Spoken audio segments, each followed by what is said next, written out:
50 minutes behind, and she wants me to make up all of that time in this session right here. So I'm going to do my darndest. I met Thibaut about 17 years ago at UC Davis, and when I met him then, two things occurred to me. One is he's smarter than the average chap, and so fun to be around from that intellectual standpoint.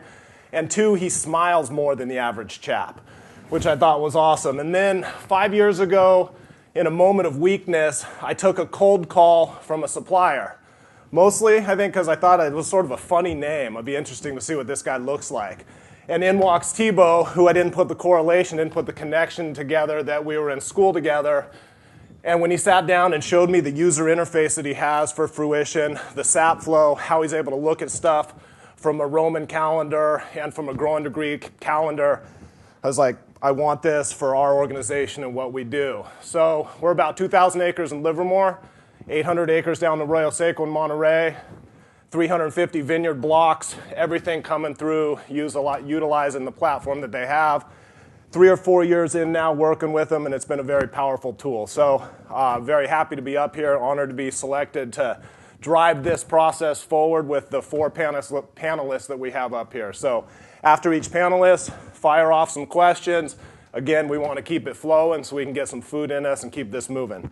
So first, I'd like to introduce Sean Foster with Maryville Vineyards.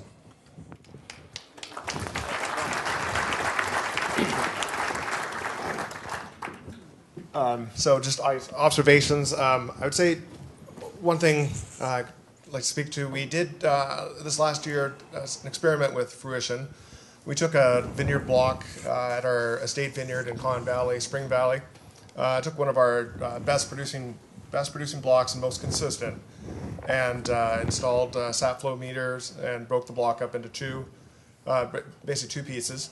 And in one half we followed a traditional irrigation, and the other half we followed a Fruition kind of driven irrigation. We didn't see any noticeable differences in the growth of the vines. We saw a faster accumulation of anthocyanins that peaked a little earlier. Overall, phenolics were no different between the two. We harvested the Fruition block about 4 days ahead of the traditional block, and ended up using about 45% less water with the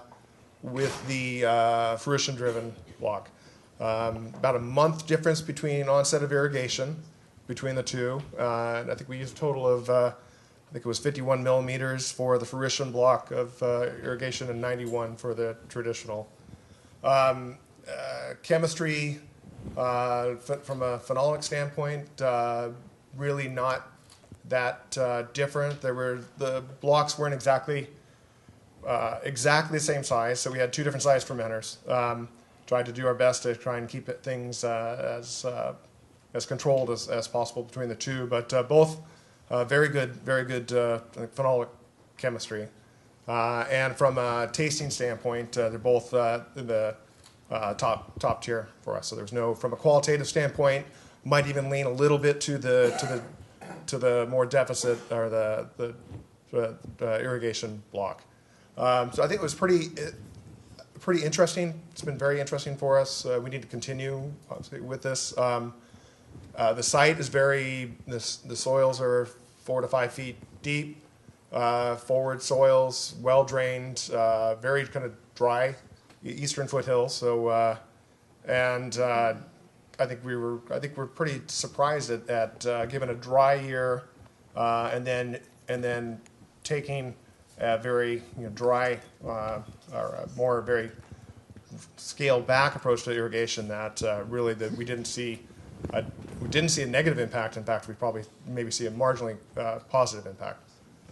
I think in general, what else? Observations, I think, from mostly speaking about Bordeaux varietals, we see good chemistry, good phenolic chemistry. I think we like the balance of the wines. The wines have a good amount of tannin, moderately good, kind of bound bound tannin chemistry, and I think they come across plush and big, pleasing wines. I think so beyond that, I still, I guess, touch early. But Well, what percentage of the vineyards are you going to move in that sort of fruition direction, if you will? so I think our plan is to try and expand a little bit more in this estate block. The estate block is it's kind of a complicated site. A lot of small blocks that are each kind of have different exposure, and so it's a challenging site for us to harvest. I think we're finding that this is a very helpful tool for us. Absolutely. Sort of the same learning for us was Thibaut said, do one our way, do one your way, and compare and see what happens. And you know what? We used a lot less water his way and saw similar comparable results. So it's just the continuing to learn and learn. So, yeah. Anything else to add? What was if you describe this vintage 14 in one word, what would it be? I mean, we had obviously big earthquake, which I spent. Yeah, I ended up a couple of weeks of digging barrels out in our winery down in Carnero. So it's a bit, I'd say, overall a bit hazy from a standpoint.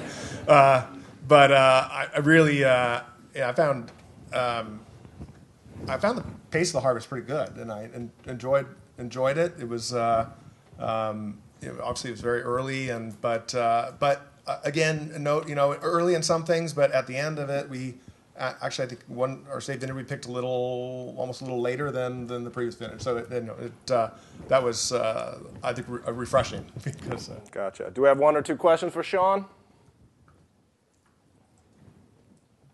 Well, thank you so much, sir. Take care. And Jean Hufflinger and Benoit Toquette from Alpha Omega and Hartwell Estate. How'd I do on the name pronunciation? Pretty good. Not bad? Not bad. How you doing? Pretty good, yeah. Doing good. Gentlemen, have at it any which way you want to go. Well, first, I'm sorry, I know I look like an Italian tablecloth, and it's close to lunch, so don't beat me up too fast. No, I'm actually wearing the colors of my country. You know, I might have some words that I can't pronounce really well, but I'm not as pretentious as a French. I'm only Swiss, so bear with me. That's why I kind of took him to be my scapegoat. He looks good, you know. He's got that type of tude, so it's kind of nice. No, I mean, for me, I kind of partly disagree with some of the thoughts that I heard about the vintage. Is it a great vintage? Well, come on, we're in Napa. 99% of the time, it's a great vintage, right? I make wine in Italy. It sucked. Excuse my French. 2014, we had more rain than you ever see. It was a terrific, horrible, disgusting vintage. We're in Napa. Even 2011, well, pretty good.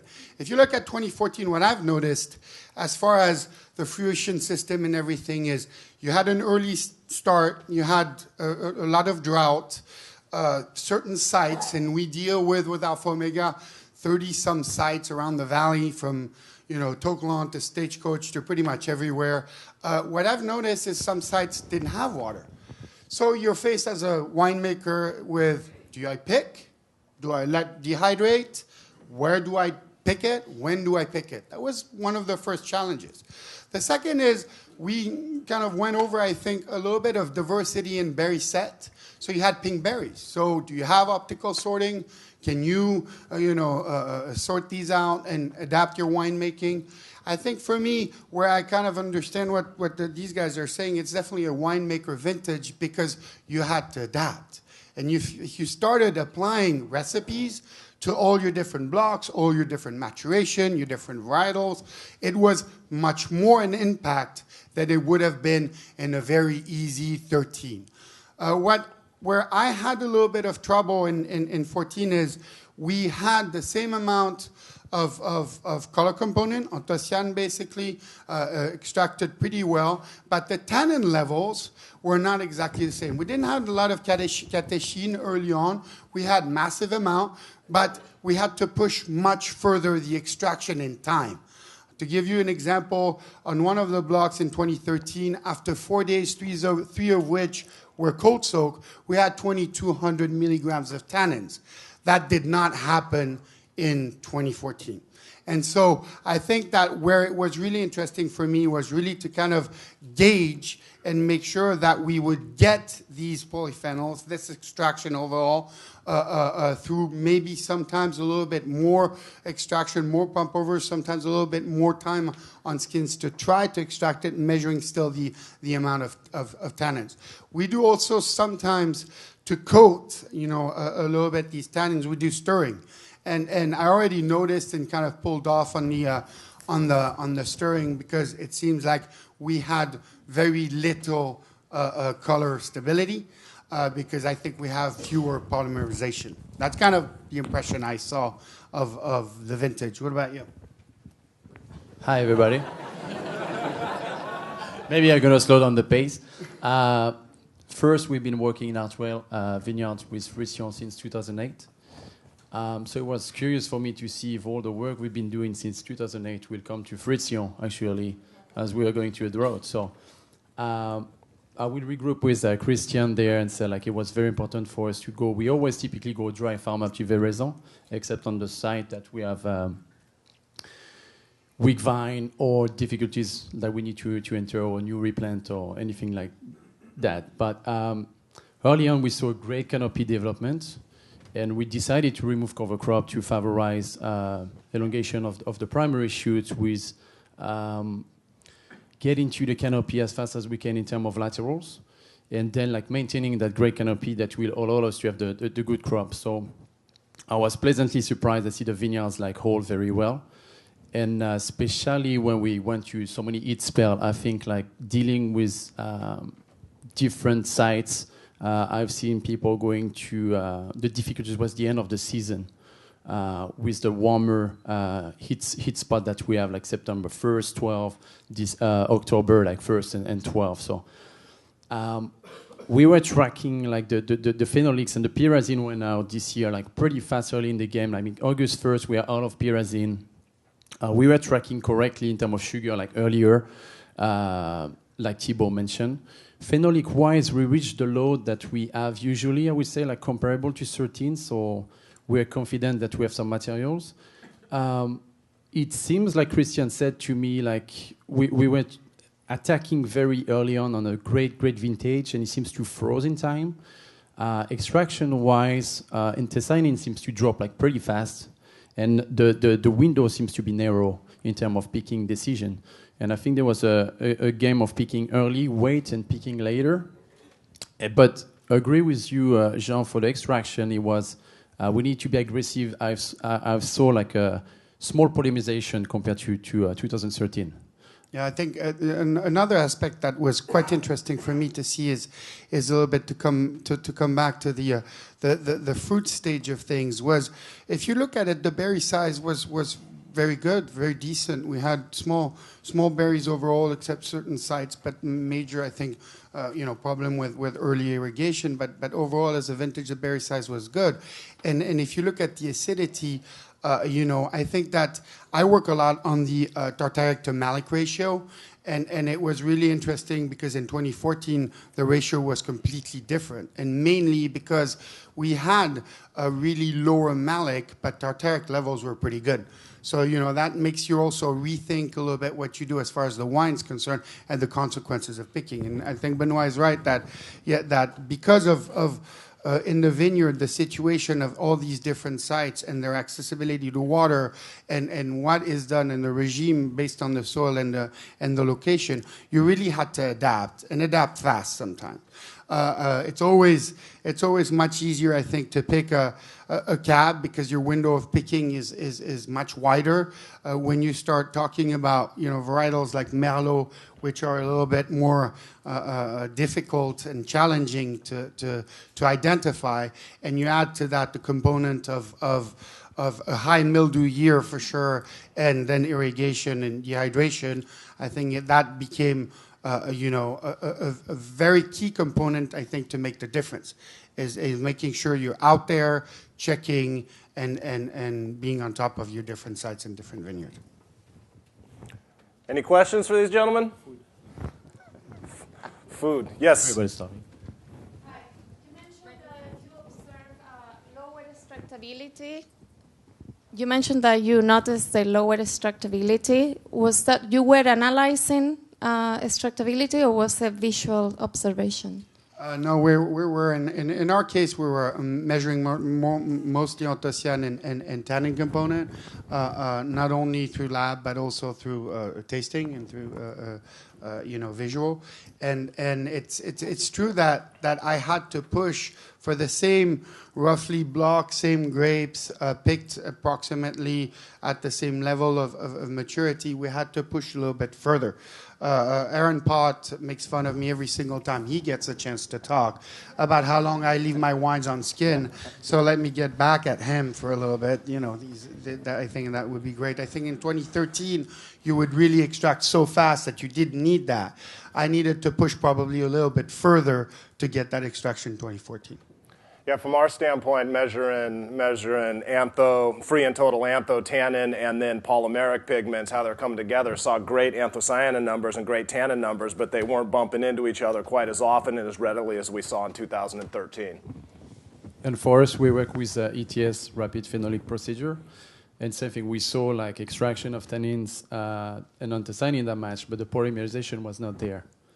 So it was a question of staying on skin or try to have creative techniques to force the bound if we could. So, one word for the vintage? Epic. Epic. Uneventful. Uneventful.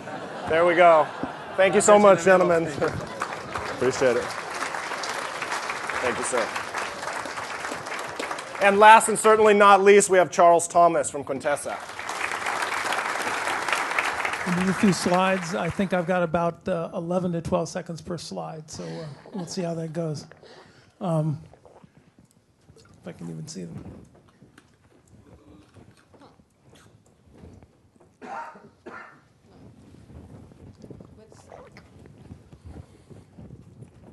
What are you? This is here. Oh, there. The arrow. Oh, there. So basically for us at Quintessa, this was the first year we were using Fruition, and we used some other systems also, crop pulse dendrometers, and we were looking at a few key things. Looking at the difference between water need and timing in some Quintessa blocks. The number two is really the existential question of the vintage is, are my vines going to crash at some point because of what happened in the early winter and with the low rainfall. And then just looking at a sense of the differences between wine maturation between our Rutherford vineyard, Quintessa, and our Faust Kunzville vineyard. Quintessa is basically a hillside vineyard at the edge of the valley. And so it's a very complex site, as a number of other winemakers were talking about their differences. What we did was to put a couple of sap flow monitors in our key Quintessa blocks on the left-hand side there. That's Corona and Dragons. And then in a couple of more extreme areas, the Riviera block, a southwest-facing terrace, and in Bench, which is our least water-stressed, put in dendrometers just to get a sense, begin to quantify things we had seen empirically. And the question there was, so what was going to happen with the vintage? Water dynamics by block with these varieties, or these blocks. Okay, bunch of chart junk almost there, but the key thing here is we've got Dragon's Terrace up on top, which has a higher sap flow throughout the season. Corona down below, a lower sap flow, and basically the surprise for us was the difference between these two. And this speaks to what Thibaut was talking about earlier, in that this vintage, minor differences got accentuated and amplified by what happened earlier in the season. So here's one where in previous years we had, some cases, just irrigated these roughly at the same time and at the same frequency. This year, clearly, it was a different dynamic in terms of water use and water need.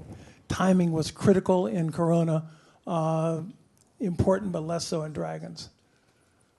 This is berry weight, and you can see here again, this is a continuation of what we saw with the water use.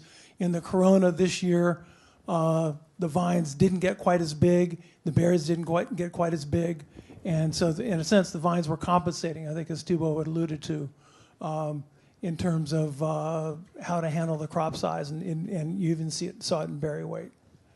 Crop pulse, basically up on top here, we have that southwest facing terrace.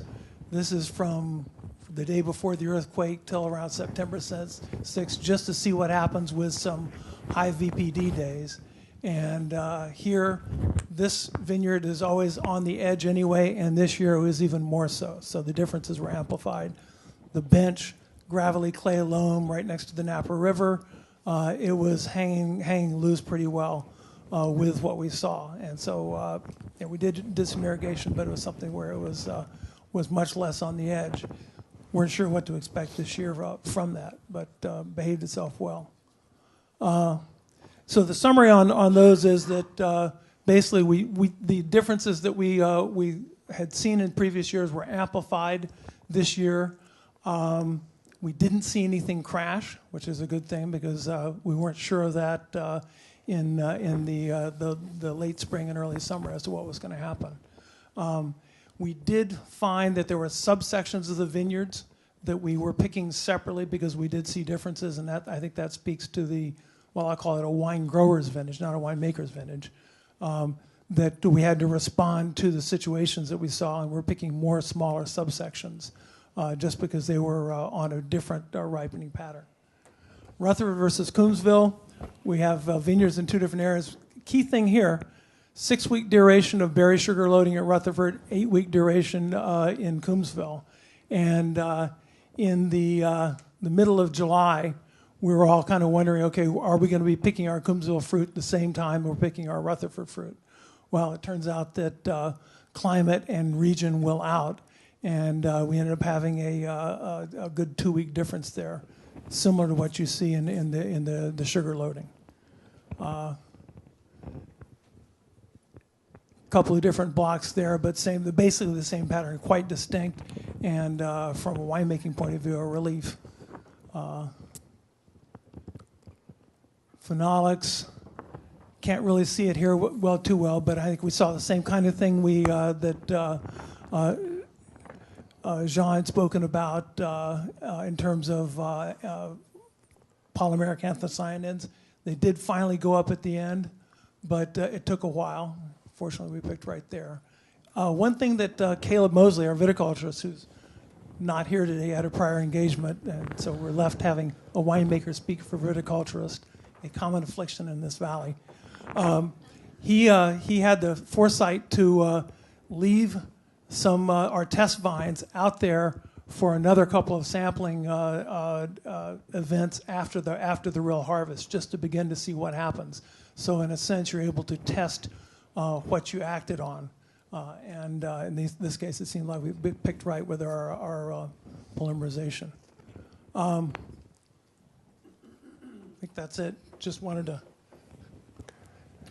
take a look at the difference in two regions. And in a warmer year, Coombsville was a good place to be because things did stretch out. We got into the cooler part of September and October. Rutherford did its warm season thing, and overall the wines look terrific. I go back and forth as I'm tasting the wines, even though we had to kind of wait for things in 2014 compared to 13. But what I'm tasting right now, it's a coin toss between 13, 14, and maybe even 12. Questions for Charles? Questions for me? Ready for lunch. Mangiamo. Thank you very much. Oh, sorry. 2014 vintage in one word. 3. Pretty damn good. Pretty damn good. It's nice to have 3 vintages to argue about. The French figured this out a long time ago. Why talk about one great vintage when you can argue about 2? Napa Valley, 12, 13, and 14. Sell 3 bottles of wine instead of 1.